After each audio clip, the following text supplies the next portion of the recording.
Dans cette vidéo numéro 1, nous allons présenter les éléments d'un classeur et d'une feuille de calcul.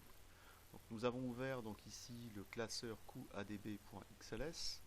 Ce classeur contient une feuille qui s'appelle porte mes chorales, une feuille 2, une feuille 3 et on peut en ajouter. Alors par rapport au travail demandé par M. Hummel, gérant de la société, on vous demande de calculer le coût de revient d'une série de 8 portes.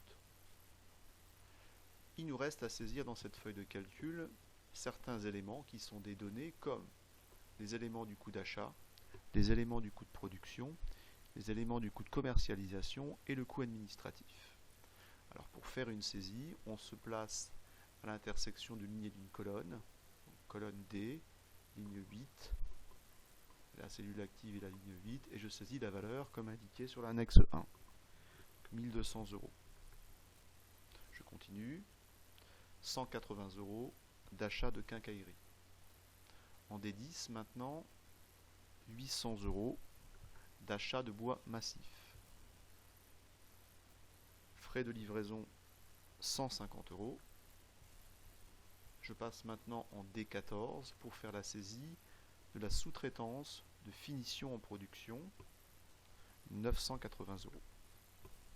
La main-d'œuvre 800 € en D15.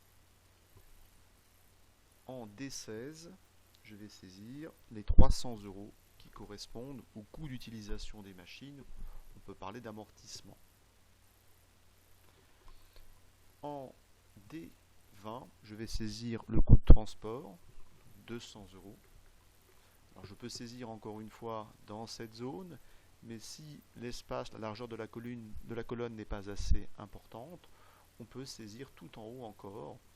On a une plage pour saisir les éléments beaucoup plus importante et beaucoup plus large.